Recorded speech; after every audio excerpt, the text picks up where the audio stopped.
Good morning, folks. It's coming up. Okay, hopefully that's in presentation mode. Do you see the cover slide? Does that work okay? Got it, Mike. A few topics, but before I do, I just wanted to mention a resource that Thera and I are putting together, which is called the EV Readiness Resource for the Peninsula region, and the URL is on the left-hand side of this image. This is a great set of resources that we'll be populating over the next couple of weeks with more information, but it's a good thing, and hopefully this will serve as a clearinghouse for information that will be useful to all the members. Now I'm going to talk a little bit about some of the things that I think everybody should be on the same page with, so kind of we're all speaking the same language. So I'm going to cover the real basics of electromobility, talk about some of the benefits of electric vehicles themselves, talk about where we're headed, both with the vehicles and with the electromobility, which is a term that I use, basically vehicle electrification. And then lastly, I want to talk a little bit deeper about this unique funding opportunity that we don't generally get here in Washington. I do a lot of work in California, and in California, they're awash with funds for charging infrastructure, which we don't yet have. We will once we have our low carbon fuel standard rules in place by the Department, I believe, of Ecology in a couple of years. But right now, money is scarce, and that's changing. So let's first talk about vehicles themselves. There's essentially 4 types of EVs, starting with hybrid vehicles. Think of the Prius, which came out of, I don't know, a little over, I'm not sure how long ago, about 20 years ago, I think. And then more recently, about a decade ago, plug-in hybrid vehicles came, and these basically you can augment your battery by plugging in your vehicle, and then the battery electric vehicles, which have no way to they don't have an engine at all. They just are plug-in vehicles. Think the Nissan Leaf or the Tesla Model 3 are 2 of the most common. And then another type that we don't see as many of, at least with light-duty vehicles, are fuel cell electric vehicles. And I'm not going to be talking much about them because really the focus of today's presentation focuses on charging infrastructure. So there's 3 types of charging infrastructure. Level 1, which is using 120 volt wall outlet. Then there's level 2 charging, and that's basically all EVs come with a level 1 plug. But for workplace charging and other types of charging where you have less time available, you want to use a level 2 charging. And then DC fast charging is more used for public charging, and that's what the grant opportunity is about. So if you think about this as a pyramid, as a hierarchy, we really, the more from a capital perspective, the least cost is level 1 charging, the most cost is DC fast charging, and DC fast charging can get really fast, up to 350 kilowatts, but typically it's around 50 kilowatts. And then, of course, you're paying more for the benefit of that as well, and there's several different plug types out there as well, but I'm not going to get into the details on that. And then how are they used? Well, there's sort of the most common charging takes place at home. That is, most people that own an EV or operate an EV plug in their vehicle when it's not in use. Most vehicles are not used about 94% of the time, which gives ample time for charging. So home is the ideal place. Not everybody, of course, has a place to charge at home, and those who use EVs for commuting can hopefully charge them at the workplace. And so a lot of employers are adding charging infrastructure as an incentive to make that more viable as a commute option. And then opportunity charging is where you're charging along a public site, such as on the West Coast Electric Highway. Destination charging is where they're charging, say, at a stadium. And then, of course, a big part of charging is fleet charging. We do a lot of work with municipal fleets like the city of Seattle and King County Metro, and lots of other fleets to help them convert from internal combustion engine vehicles to electric vehicles. And I'm going to talk a little bit about why that is in a couple of slides. How to find your charger? Well, the most common way to do this is using an app on your smartphone. And there are several different apps available. The most common, the one that aggregates all the data is called PlugShare. And this is an image of what the Olympic Peninsula looks like from PlugShare's perspective. And you can see the green are the level 2 chargers, the gold are the DC fast chargers, which means that if you're traveling, if you're a tourist and you're traveling around the Olympic Peninsula, you hope you're going to stay at a hotel that has a charger, because there's not a lot of public opportunity chargers where you can get a quick charge. The middle chart is what one of these apps looks like to show the status of one of these things, and then another app is on the far right. So different apps show different images, but in any case, there's an easy way to find out where your charging is be. So now I can talk a little bit about why. Why are we doing this? Why are we changing out one type of vehicle that we've relied on steadily for over a century to a totally different technology? And there's a number of reasons. The first of which is, and this is the reason that local agencies, municipalities, and the federal government are doing it, is to reduce emissions. And it's not just for greenhouse gas emissions, and it depends on your power source, but if you have a clean power source, like where I'm based in Seattle, where we have Seattle City Light, and the vast majority of their power supply comes from hydro, which is a carbon-free power source, and many other power sources here in the state of Washington are carbon-free. But there's other emissions to be considered of as well, such as, all what the EPA regulates as the criteria air pollutants, the volatile organic compounds, carbon monoxide, and so forth. So if you live on a busy corridor, you would benefit by not having those kinds of emissions, regardless of the climate changes.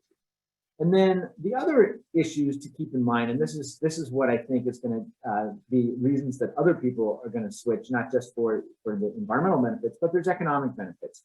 And the total cost of ownership today is lower for many electric vehicles, not necessarily the luxury electric vehicles, but Nissan Leaf and even a Tesla Model 3, depending on how much you're paying for electricity and gasoline. Here in Washington, gas is relatively expensive, electricity is relatively inexpensive. So even though it costs more to buy an electric vehicle today than it does to buy the ICE equivalent, over the course of, say, a decade, it's more cost effective to have an electric vehicle because of a couple of factors. The first of which is maintenance, and the second of which is fuel. And in some cases, you also get a higher trade-in value because there's a strong demand for these types of vehicles. So on an economic basis, and this is something that's really important to fleets, they're looking at it over the course of the life cycle of the vehicle, not what it costs to drive it off the lot. Electric vehicles are more economical to operate, and this is going to change even more in the next couple of years. And I'll talk but in some of the upcoming slides as to why that will be. And then something that I don't have an image for in the slide, but it's really important to know, and that is electric vehicles outperform internal combustion engine vehicles because they're more efficient. All of the energy and electricity goes to turn the wheels, whereas in gasoline and diesel power, most of the energy is used to generate heat, which is essentially a waste. And so you get more torque, it's quieter, it's a smoother ride, it performs better. And so most people who buy an electric vehicle don't go back to ICE vehicles, internal combustion engine, they stay with electric vehicles. So what's going to happen going forward? Well, depends on who you talk to and what data you're looking at. And again, going forward, it's not really data, it's projections. But if you look in the past, we've seen a lot of growth, both for battery electric vehicles as well as hybrid vehicles. I think going forward, we're going to see that battery electric vehicles are going to gain over hybrids, although depending again on who you talk to. But we should see steady growth, and that growth will come at the expense of sales of internal combustion engine vehicles. And in fact, many of the OEMs, the manufacturers of vehicles, are going away from gasoline-powered vehicles. Companies like Volkswagen and General Motors have pledged by 2030 and 2035. Volvo, I think theirs is 2025. Many of the different vehicle manufacturers are essentially closing down shop on their engine products and switching to all electric power plants. And it makes sense because if you can operate a vehicle that's better and costs less to operate, why wouldn't you? And so they know that that's where the market is headed. And so whether we like it or not, this is the direction that the industry is moving us forward. So let's talk about some of the trends that we're seeing and we'll be seeing more of and what that means for us. So right now, or as of last year, we have a pretty good sense as to what we have. Over the next couple of years, we can make some predictions based on what's been announced by the manufacturers of both the chargers and the vehicles. But beyond that, it gets a little fuzzy. So some of these, it's kind of hard to know. But one thing to keep in mind is that it's not just about transitioning from one fuel type to another. All of mobility is changing, and it's changing for a couple of other technologies as well. And one of those is autonomous technology. So in the next several years, I mean, it's happening today. They are currently designing vehicles that don't have steering wheels, they don't have brake pedals, they don't have gas pedals, they don't even have an accelerator pedal, period. You're not even facing forward. And so this image on the upper right is an Ollie. It's an autonomous transport vehicle. General Motors has a division that's dedicated to this. This is going to revolutionize transportation even more than switching from gasoline to electric vehicles. But these will be electric vehicles as well. So this is one of the drivers. Another driver is more shared mobility, and then urban aerial mobility is also developing. So a decade from now, transportation mobility is going to look very different than it is today. So it's important to keep this in mind in the context of the recommendations that we're seeing and some of the things that are in its planning. So in terms of the vehicles themselves, we're going to see a lot more choices. Right now, there's very limited number of electric vehicle products out there. Certainly in the affordable realm, there's very few, but that will be changing as well. One of the great things from a manufacturing perspective is modularity. And so with electric vehicles, they're basically the chassis is the energy storage system, which is the battery, and that's the most expensive part of an electric vehicle. And so if you're if you're a vehicle designer, this is basically what you're looking at is what they refer to, Rivian refers to as the skateboard, Volkswagen refers to as the MEB, and which is modular electric. I don't know what these stands for, but in any case, basically think of it as a battery with a frame around it that's attached to the wheels, and the motor of an electric vehicle is a tiny part of the total thing. Electric motors are far more efficient than internal combustion engines, so they don't need to be as big, which gives a lot of flexibility in the design. And as a result, we're seeing a lot of new form factors with vehicles. So on the light duty side, on the cars, we're seeing a number of different models that will be coming out this year, next, and the following year, far more than we have today, because it takes about 4 years between the time you start designing and the time it's ready for production. And those have now been underway for about 3 years. We're seeing more SUVs. Nissan's coming out with one. Ford earlier this year came out with the Mach-E. Mustang and Nissan and VW as well. Hyundai, lots of other vehicles as well. And then, of course, pickup trucks. The most recent announcement, and probably the most exciting announcement, is the Ford F150 Lightning, which was announced 2 to 3 weeks ago, and I'll talk a little bit about that more. And then it's not just on the light duty side, but it's also on the heavy duty side. So there's essentially all 8 classes of vehicles using the U.S. Department of Transportation classification system, class 1 through 8, and I just showed you the class 1 vehicles, but vans, light duty trucks, even all the way up to heavy duty trucks are all going to be available at production scale in the next several years. And this is really important for fleets as well as for individuals. As I mentioned, I think the most exciting announcement in the last couple of weeks has been announcement of the F-150 Lightning for a couple of reasons. First of all, and these are things that surprise me, and I'm someone who tracks this quite a bit, and that is that it's going to be cost competitive with the gas equivalent. The base model price is supposedly going to be $40,000, but here in Washington, where you have a $2,500 state tax credit and a $7,500 federal tax credit, that brings it down $10,000, which means you can buy one of these things for $30,000. That's an all-wheel drive model.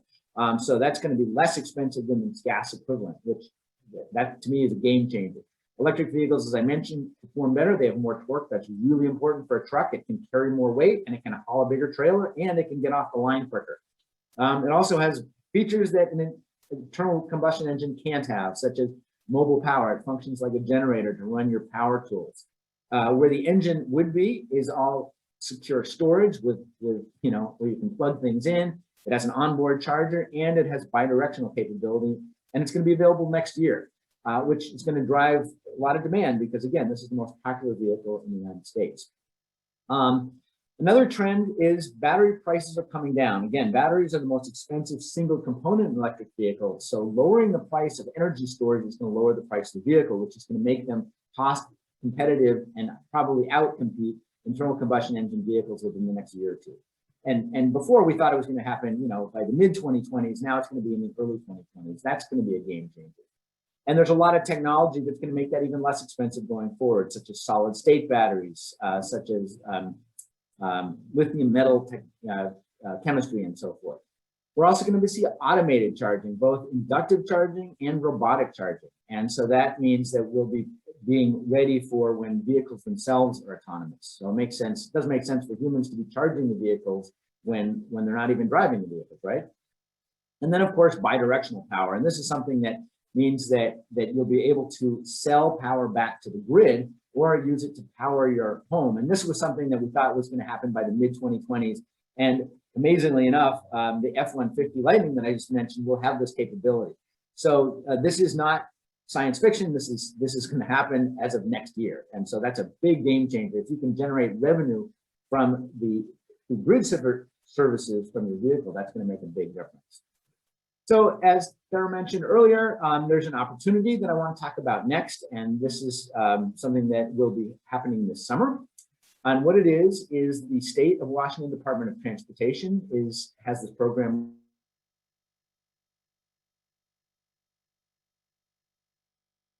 to finance, build, operate, and maintain DC fast charging along key corridors in the state of Washington. And one of those corridors identified in the program is US 101, which is the main street of PRTPO, right? So really important opportunity. I know that you've applied already for 2 different grants unsuccessfully, but maybe the 3rd time's the charm. It's going to be about $8 million, and the hope is that it will be used to generate private investment, about a 50% match. So there's some opportunities, and there's a number of charging companies that I know that are excited to get involved in this. And this is a great opportunity for site hosts. There's a number of different site requirements that I'm not going to cover, but I think all of these are manageable. And it's eligible for who is eligible? Well, nonprofit organizations, local government agencies, and of course tribes. And with a number of different agencies as members of this organization, as well as tribes, I think this is a really great opportunity that you should consider. The grant, they don't have the exact schedule, but it'll be happening sometime this summer. And here's a slide that shows where more information is available. There's the top one is the website, and Sarah will have this on as well. You can get, send an email to partnerships@washdot.law.gov if you want to get on the announcement list. WashDOT will be hosting a dedicated workshop on this topic sometime in the next several weeks. I'm not exactly sure when. They haven't announced when that'll be, but this will get you on that list.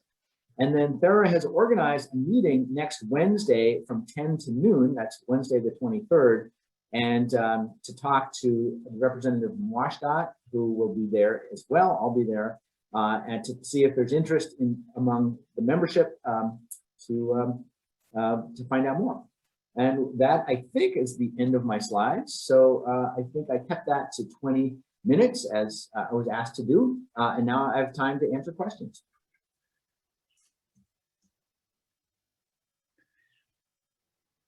Yes, if anyone has questions or comments, if you'd raise your hand, then I can see you better on my screen and call on you. If not, just ask away. I'm sure some of our public works folks and transportation staff members will probably have questions in addition to the electeds. And Beck, if I could pipe in here, we will make Mike's slides and presentation available. So, and I'll hopefully have that up in just the next couple of days, and I'll send that information out to everybody. And that link that he talked about on the to see the grant page on WashDOT's site, you can actually get to that from our website on that EV resources page. We have it listed there. And I want to be really clear with everybody that PRTPO is not going to, is not in a position to go pursue a project, but we're offering this in the way of information sharing and to provide resources to our members and hopefully help them make connections with other like interest at this point. Mr. Cardwell. Why, thank you. I wanted to bring to the attention of the group that tribes are probably in a unique situation to provide these types of services. I mean, A, we've got some working capital. B, we've got some places that are easily accessible. And C, we certainly want to have customers. I mean, we want to diversify our customer base, and certainly encourage people to come to our properties and charge and pay for it on the casino floor. So again, that has been brought up numerous times previously. But for example, the Quinault, I mean, we are developing a Q-Mart C-store, and we're penciling in the charging at that location. The problem has been we're out here on the coast, and everything kind of stops in Aberdeen. And I'm guessing there are other missing links around the peninsula as well. But again, this is really an opportunity to bring the tribes into the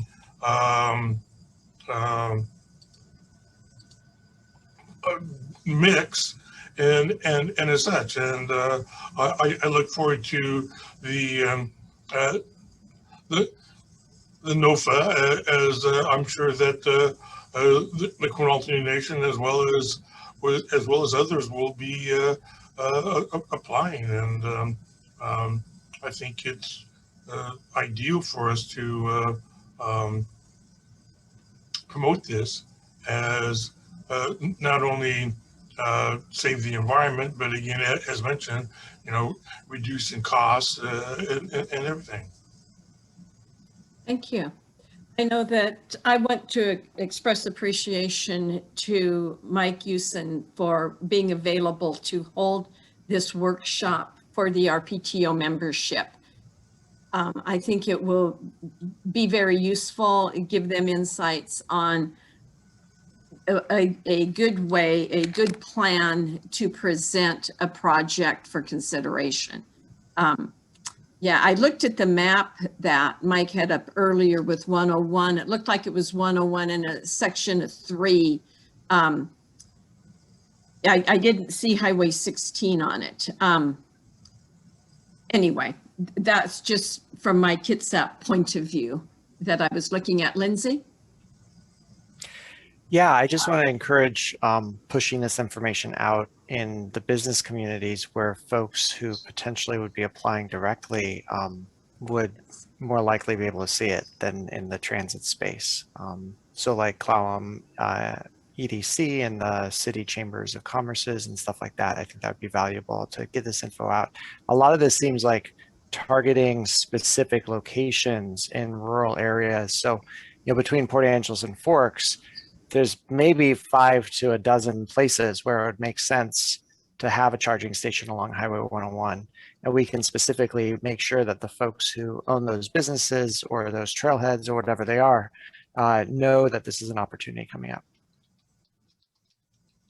Thank you. That's an excellent idea. Thera, can we make sure, or how we can talk offline, the best way to reach, do outreach? And in fact, if I could, I sent out an email. You all may not have even had time to see it yet. I sent out an email late yesterday afternoon about this meeting next week. And I encourage you, please, you have contacts that I just don't have. And so if you would forward that to any of the, if you know somebody, or if you can tell me who I should reach out to. I have put out a feeler to the Visitor Bureau, the Olympic Peninsula Visitor Bureau, but I really don't have any contacts there or with the chambers. So I did, please consider forwarding that or letting me know who I could reach out to, and I would love to do that. Thank you. Are there any other questions or comments for Mike?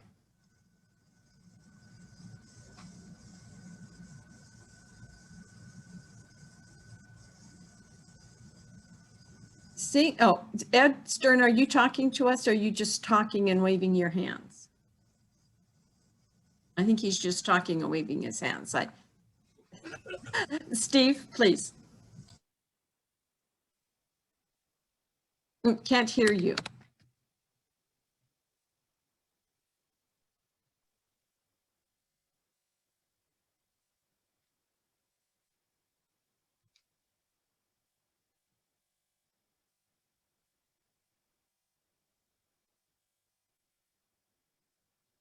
He's not muted. Yeah, no, I know he's not muted. That's Oh, shoot. Marty, do you want to have a comment? Yes, I would just like to thank Mike for all that great information. It's really good to know. I appreciate it, the time. Okay, thank you. Maybe Steve can try again. I did a little trick. Maybe that'll help. Okay. Did Ed do magic, Steve?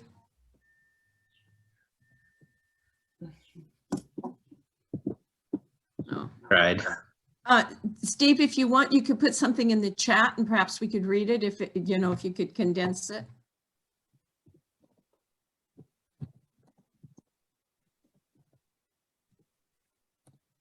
I will add while he's doing that, that we will be coming back to the board over your next meeting or two, bringing to you what we think are logical based on what we're finding from our initial information sweep and whatever comes out of this work session next week. And we have a poll out on the streets right now just to get a sense of the readiness, how agencies, organizations, or members feel about how ready they are. We'll be coming back to you with ideas, work program ideas for what PRTPO can do to support the efforts that are underway and help catalyze opportunities for our members. So all of this is feedback or input to that process. Maybe Steve, did you try? Okay, we'll go to Michael and then maybe Steve took his audio or his visual off. Maybe he'll be able to have audio. Yeah, I was just curious if anybody has been reaching out to the various power agencies like Puget Sound Energy to have kind of a mapping of where sufficient power might already be available without having to bring it in. And I remember seeing in the slide that you need three-phase power, which isn't obviously everywhere. I would encourage engaging them as part of any application because power access is really, really important, and it's at the site scale level that's really important too. It's not just sort of where the grid has capacity; it's at the site scale. Yeah. So I mean, nobody's been doing that yet. That's going to be up to us. Then it sounds like. Yeah, Tammy.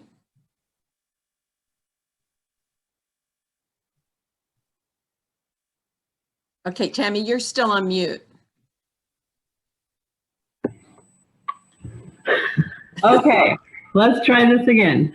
I'm wondering about the money, the grant funding opportunity. Is this federal funding? State funding. Oh, okay. I noticed BYD was on there, on that list, so. Okay, interesting. I think it'll be an interesting meeting. Thank you. Steve, are you going to try again, Steve Gray? Okay, I guess not. Where did Mike go on my screen? I just wanted to express great appreciation to him for the work he's doing for us, the limited time we've allowed him to do it, the quality of his product, and the presentation he gave us. Very, very grateful for that. Thank you very much. I appreciate the opportunity to present, and I look forward to hopefully helping folks out with an application because I think it's a unique opportunity. It's so rare to see funding in the state of Washington. It's really great. Yeah. Yeah. Hopefully we can get some success for our jurisdictions. That would be wonderful, and for our other partners within the jurisdictions.